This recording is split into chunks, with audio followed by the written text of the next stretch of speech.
Haleluya Yesus, haleluya Yesus. Kuasa-Mu nyata di dalam setiap kelemahan kami Tuhan. Kekuatan-Mu yang menopang setiap seluruh hidup kami Tuhan. Hanya nama Yesus pertolongan kami. Karena kami percaya Engkau sumber kekuatan hati kami. Haleluya, haleluya. Terima kasih Tuhan.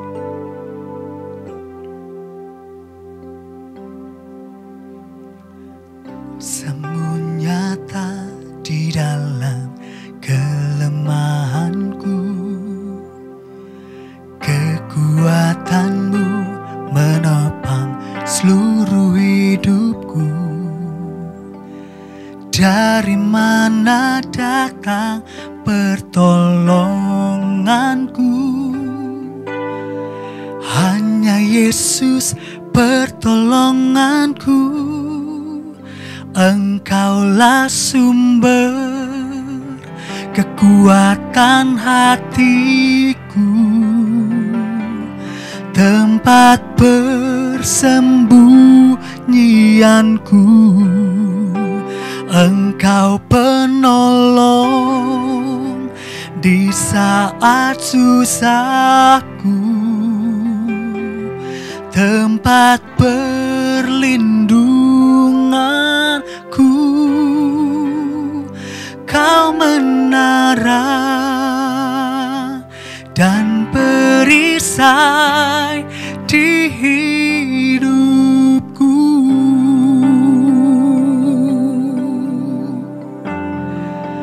Engkaulah sumber kekuatan hatiku, tempat persembunyianku. Engkau penolong di saat susahku, tempat perlindunganku. Kau menara dan perisai di hidupku.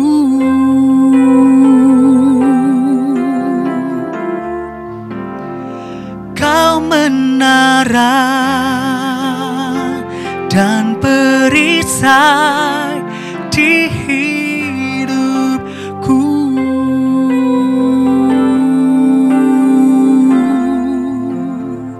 Kau menara dan perisai di hidupku.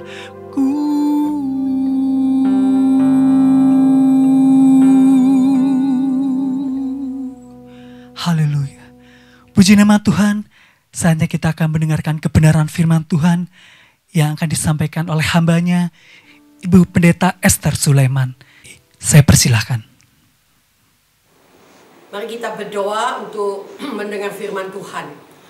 Bapa di surga, kami datang dengan iman dan satu hati mengucapkan beribu laksa syukur karena saat ini Tuhan masih memberikan kami kehormatan untuk lagi kembali mendengar firman Tuhan. Kuduskan kami, layakkan kami, ampuni dosa-dosa kami, agar hidup kami berkenan kepada Tuhan. Dan Tuhan senang melihat hidup kami yang saat ini sedang menyembah, memuji Tuhan, mendengar firman Tuhan. Pekerjaan setan sudah dihancurkan dalam nama Yesus. Tuhan memberkati setiap benih firman yang akan ditabur menjadi berkat bagi kami semua. Terima kasih banyak Bapa. Kami sambut firman Tuhan dalam nama Yesus. Dengan iman semua katakan amin. Amin. Shalom. Jemaat Sangkakala, Betani Sangkakala, hari ini saya akan menyampaikan berita firman dengan satu tema, yaitu Tuhan pulihkanlah, gitu ya. Tuhan pulihkanlah sesuai dengan keadaan saat ini di mana seluruh dunia, seluruh bangsa-bangsa, bahkan di Indonesia dari Sabang sampai Merauke mengalami masalah suasana yang tidak menyenangkan. Tapi semua itu adalah masuk dalam rencana Tuhan, saudara. Oleh sebab itu kita sebagai umat Tuhan, biarlah kita mengatakan Tuhan pulihkanlah, ya. 2 Tawarik 7 ayatnya 14. Dan umatku yang atasnya namaku disebut merendahkan diri, berdoa dan mencari wajahku, lalu berbalik dari jalan-jalannya yang jahat, maka aku akan mendengar dari surga dan mengampuni dosa mereka serta memulihkan negeri mereka. Umatku pada saat bangsa Israel dikatakan sudah dipimpin oleh Tuhan dengan tangan yang kuat, tetapi dikatakan di sini firman Tuhan merendahkan diri karena bangsa Israel itu keras tengkuk dan memang tidak mau mengikuti ketaatan firman Tuhan. Akhirnya Tuhan mendatangkan macam-macam ya persoalan, bahkan juga bangsa-bangsa, negeri-negeri dikatakan terus mengalami peperangan. Selama Israel mengandalkan Tuhan, mereka tetap hidup dalam kemenangan. Dikatakan merendahkan diri, berdoa, mencari wajah Tuhan, berbalik dari jalan yang jahat, maka Tuhan akan mendengar dari surga, mengampuni dosa mereka serta memulihkan negeri mereka. Jadi Tuhan sanggup memulihkan negeri kita, juga termasuk di Indonesia, Surabaya ini, saudara ya. Allah menyatakan keadilan atas kehidupan manusia. Hal itu karena umatnya melakukan kemerosotan moral, acuh tak acuh terhadap kerohanian, bahkan kompromi dengan duniawi. Allah menegakkan keadilannya melalui kekeringan, kemandulan, dan penyakit sampar. Kalau sekarang ini katanya penyakit corona, saudara sekalian. 2 Tawarik 7 ayat 13. Bila mana aku menutup langit sehingga tidak ada hujan, dan bila mana aku menyuruh belalang memakan habis hasil bumi, dan bila mana aku melepaskan penyakit sampar di antara umatku. Nah, keadilan Allah sekalipun pada awalnya ditujukan pada bangsa Israel, tapi masa kini juga dapat terjadi pada zaman sekarang ini. Mari kita mengadakan kebangunan kehidupan rohani agar pemulihan berkat Allah bagi umatnya dapat kembali dinikmati. Saya bahas kata-kata pemulihan ini 4 kata saja. Kebangunan rohani yang perlu terjadi adalah 1, merendahkan diri. Katakan 2, 3, merendahkan diri. 2 Tawarik 7 ayat 14 bagian A. Dan umatku yang atasnya namaku disebut merendahkan diri. Saudara, melalui persoalan yang timbul saat ini, umat Tuhan perlu untuk mengkoreksi diri bahwa tanpa Tuhan hidup pasti gagal dan hancur.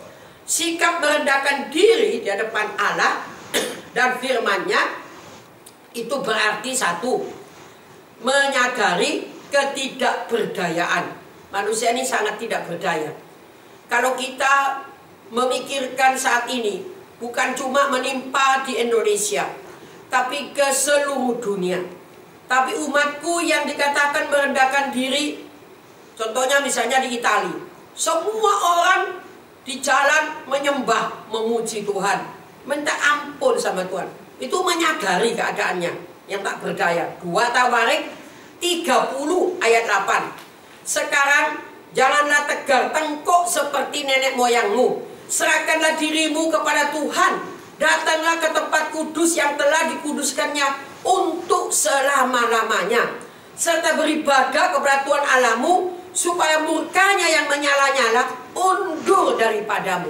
Jadi kalau Tuhan melihat umatnya yang sudah menyerahkan diri, maka murkanya itu akan undur, saudara. Mazmur 37 ayat 5. Ini cuma banding aja. Serahkanlah hidupmu kepada Tuhan, percayalah kepadanya, dan Ia akan bertindak.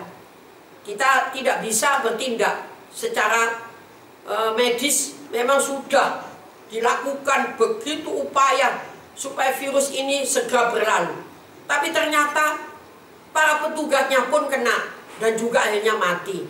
Kurang apa Pangeran Charles di London, ditinggalnya di istana, semuanya bersih, tapi juga kena. Kalau dipikir, kenapa orang yang tinggal di bawah jembatan, orang-orang yang biasa kerja kuli, dia kotor hidupnya itu, tapi kenapa kok tidak kena? Semua itu ada di dalam rancangan Tuhan. Yang kedua adalah bagian 1A, bagian 2B, berkomitmen ikut kehendak Allah. Jadi bukan cuma menyadari, tapi ikut. Bukan cuma diam gitu, ikut kehendak Allah. 2 Tawarik 34 ayat 1 sampai 3. Yosia berumur 8 tahun pada waktu ia menjadi raja. 31 tahun lamanya ia memerintah di Yerusalem. Ayat 2, ia melakukan apa yang benar di mata Tuhan dan hidup seperti Daud bapak leluhurnya, tidak menyimpang ke kanan atau ke kiri. 3, pada tahun ke-8 dari pemerintahannya, ketika ia masih muda belia, ia mulai mencari Allah Daud bapak leluhurnya. Dan pada tahun ke-12 ia mulai mentahirkan Yehuda dan Yerusalem dikatakan daripada bukit-bukit pengorbanan, tiang-tiang berhala, patung-patung pahatan, dan patung-patung tuangan, semuanya dihancurkan. Itu pada waktu zamannya Yosia. Dia masih muda, tapi hatinya itu dikatakan mempunyai komitmen kepada Tuhan, janji, kalau aku jadi raja, aku akan hancurkan semua berhala-berhala yang itu berlawanan dengan Tuhan. Pada usia 16 tahun Raja Yosia telah belajar tentang Tuhan yang disembah bapak leluhurnya Raja Daud.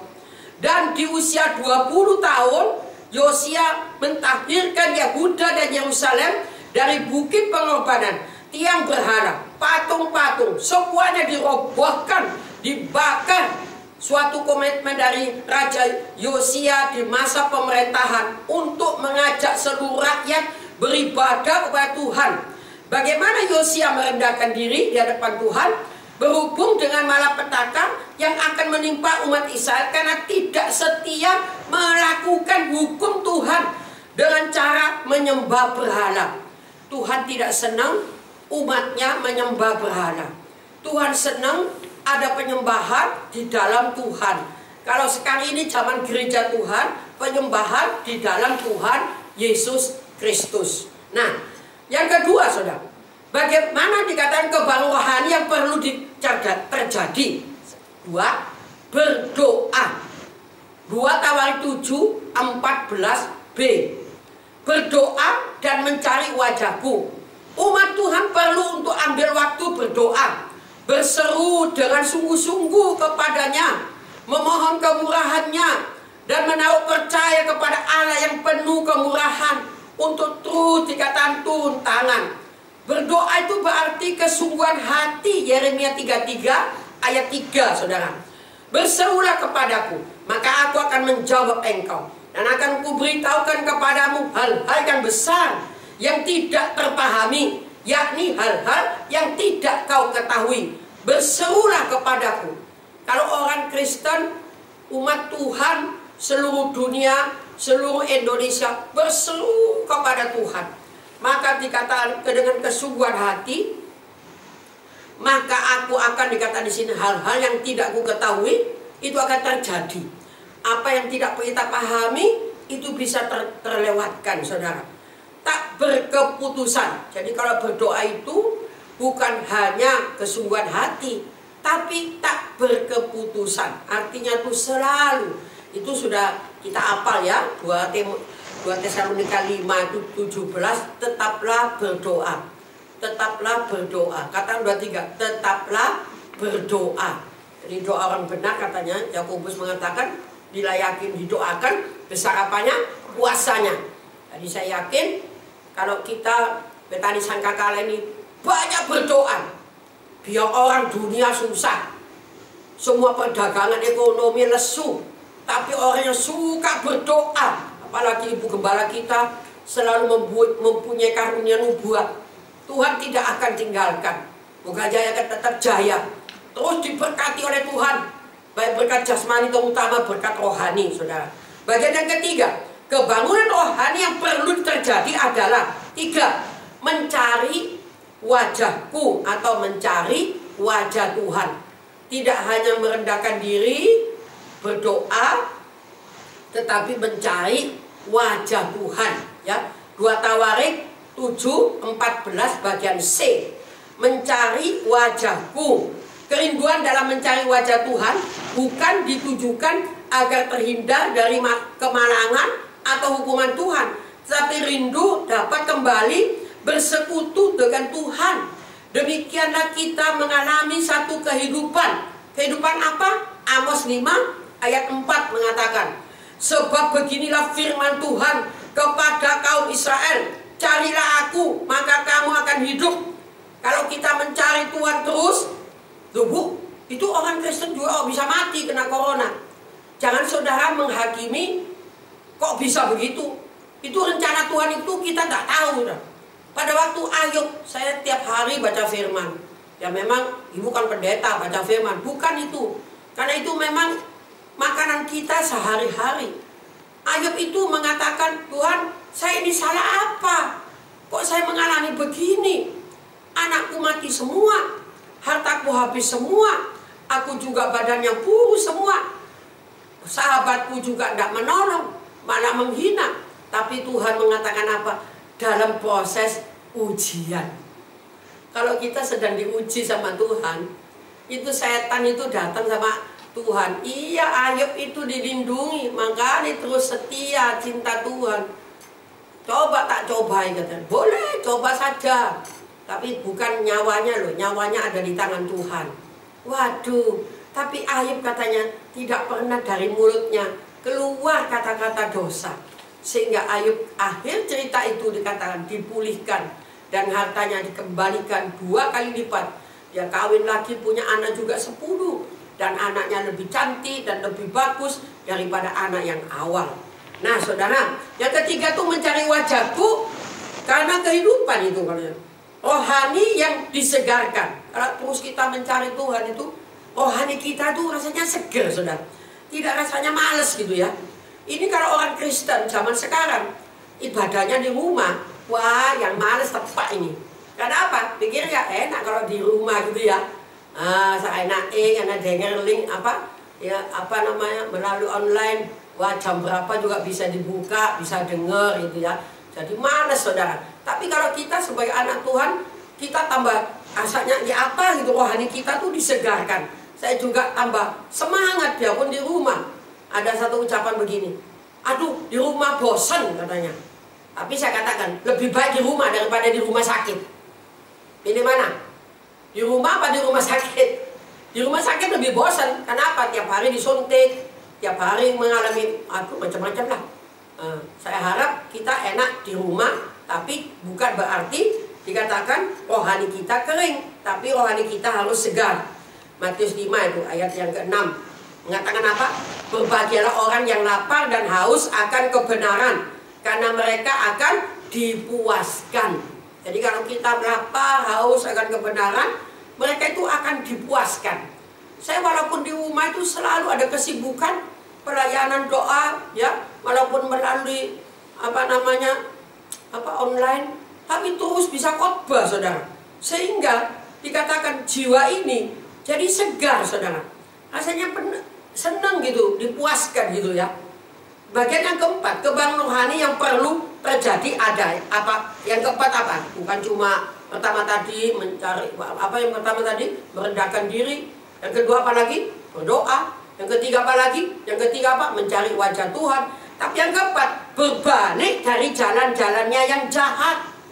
Wah, rasanya kalau ngomong jahat kok cek gak enak ya Bu? Iya, ada ditulis itu 2 Tawarik 7 ayatnya 14D. Lalu berbalik dari jalan-jalannya yang jahat. Kejahatan tidak akan pernah berakhir selama manusia masih ada. Keputusan kita adalah untuk berbalik dan dari kejahatan adalah tindakan yang menguntungkan bagi kebangun rohani yang memulihkan keadaan kita. Jadi kalau kita berbalik, yang untung bukan orang lain, tapi kita sendiri tuh. Pertobatan dengan berbalik dari dosa-dosa menjadikan perubahan dapat terjadi. Jadi bukan artinya ya cuma balik saja, tidak ada urusan apa-apa. Oh enggak, pasti ada sesuatu yang istimewa terjadi dalam hidup kita. Yeremia 25 coba, ayatnya yang kelima. Ini ayatnya yang terakhir saudara. Mengatakan apa? Kata mereka, bertobatlah masing-masing kamu dari tingkah lakumu yang jahat dan dari perbuatan-perbuatanmu yang jahat, maka kamu akan tetap diam di tanah yang diberikan Tuhan kepadamu dan kepada nenek moyangmu dari selama-lamanya sampai selama-lamanya. Inilah kesempatan bagi kita untuk sungguh-sungguh mengalami pemulihan Tuhan dalam kehidupan secara pribadi. Kita perlu dipulihkan, saudara. Baik keluarga maupun juga bangsa dan juga termasuk dunia. Marilah kita bersatu dalam kebangunan rohani yang sedang Tuhan kerjakan di muka bumi ini sekarang ini. Jadi tidak ada yang namanya bangsa yang mengatakan sudah tidak apa-apa, terserah, mati ya terserah. Itu namanya orang putus asa. Tapi kalau orang yang sehat, dia selalu berkata, Tuhan ampunilah bangsa-bangsa. Saya kalau doa rantai malam, saya katakan, Tuhan ampunilah bangsa-bangsa, ampunilah suku-suku, daerah-daerah, orang-orang jahat, ISIS, pencuri, perampok, orang-orang yang tidak mengenal Tuhan, yang mereka bertobat, mereka datang tekuk lutut di bawah kaki Tuhan, sehingga mereka mengalami perubahan hidup. Kalau mereka mengalami kebangunan rohani, bertobat, dikatakan dari langkah-langkah yang jahat, perbuatan-perbuatan yang jahat, maka kamu akan tetap diam di tanah yang dijanjikan Tuhan kepadamu dengan sumpah kepada nenek moyangmu. Dikatakan tetap diam di tanah. Kita tinggal di Indonesia yang dikatakan gemaripat lok Cinawe, murah sandang, murah pangan, murah papan. Kalau kita sungguh-sungguh tinggal di negara kita ini dengan bertobat, berbalik dari jalan yang jahat, maka pemeliharaan Tuhan akan terus datang pada kita, entah itu suka maupun duka, yang mewarnai hidup manusia silih berganti dan tak pernah sirna, bahkan siang dan malam, pagi dan petang, laki-laki dan perempuan. Hidup dalam dunia yang tidak selamanya senyum dan tertawa. Satu ketika derita singgah dalam lubuk hati yang sedang patah. Tak ada orang yang menyapanya. Yesusku tetap luar biasa. Sehingga ada bahasa mengatakan, Yesus itu yongyen bukai pian. Yesus Kristus selamanya tidak pernah berubah. Dulu, sekarang, sampai selama-lamanya. Amin. Mari kita berdoa. Bapa surga, kami ucap syukur. Ajar kami mengerti firman Tuhan, supaya kami hidup merendahkan diri di depan Allah. Kami berdoa di depan Tuhan dengan segenap hati, jiwa, dan roh. Kami melekat dengan Tuhan. Oh, sehingga kami tidak lagi berbuat hal-hal yang tidak menyenangkan hati Tuhan. Kami berbalik dan bertobat Tuhan, sehingga bumi Indonesia dipulihkan. Negara Indonesia penuh kemuliaan. Tidak ada namanya orang yang kena corona lagi, karena semuanya sudah bertobat, mengenal Yesus sebagai Tuhan dan Juru Selamat. Kalau memang itu rencana Tuhan, ada yang dipanggil, biarlah mereka tetap hidup dalam Tuhan. Terima kasih Tuhan, berkati kiranya Betani Sangkakala di Bogajaya ini semakin tetap diberkati Tuhan. Berkat jasmani kaya di bumi, berkat rohani kaya di surga. Berkatilah Bapak Budi, berkatilah juga Ibu Usula sebagai gembala sidang yang mengembalakan dengan tekun dan setia, yang suka rela melakukan korban syukur di hadapan Allah. Allah perhitungkan semuanya. Terima kasih Bapak. Ini doa syukur kami naikkan kepadamu dalam nama Yesus. Dengan iman semua katakan amin. Amin. Mari kita buka kedua tangan kita. Bapa, sempurnakanlah ibadah kami. Beri pada kami kemampuan untuk merenungkan dan melakukan firman-Mu ya Tuhan. Sidang jemaat yang dicintai oleh Tuhan, terimalah berkat atas nama Bapa, Putra, dan Roh Kudus, dalam nama Tuhan Yesus Kristus, dari sekarang sampai Maranatha, Tuhan datang untuk dua kalinya. Yang percaya, mari katakan sama-sama, amin. Tuhan Yesus memberkati. Sampai ketemu minggu depan di jam yang sama.